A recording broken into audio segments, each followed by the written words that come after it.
आजको वेदर चाहिँ हाम्रोतिर यस्तो छ साथीहरू।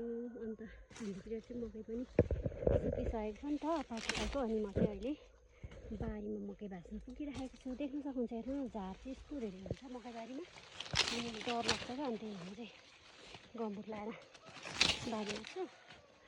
अन्त यस्तो घामै नलागे पनि क्या गर्मी चाहिँ मलाई कति पो हुन्छ त, खलखल नै हुन्छ। अनि म चाहिँ मकै भाँच्दै डोकोमा हाल्दैछु।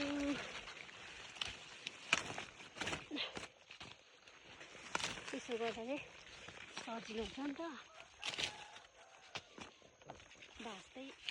के अरे थुपारेर भारी लगाएर बोक्नुभन्दा चाहिँ यसरी डाइरेक्ट यस्तो गऱ्यो भने चाहिँ सजिलो हुँदो रहेछ क्या। कुनै कुनै मकै त भाँचिनै पो छोडिसकेको छ त।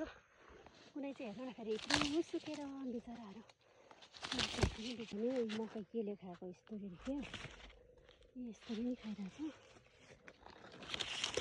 मुसाले होला यस्तरी खाइरहेछ क्या। हाम्रोतिर चाहिँ झागै लाउनु पर्दैन चाहिँ यसरी खाइरहेछ काँक्राहरू। हिजो 3टा बाख्रा चाहिँ नि साथीहरू यस्तो धेरै कराउँछ हेर्नु चाहिँ घाँस नखाएर बिचमा उयो अगाइरहेको चाहिँ के नराखेको मैले त। हाम्रो यसपालिको मकैबारी चाहिँ यति नै हो क्या साथीहरू।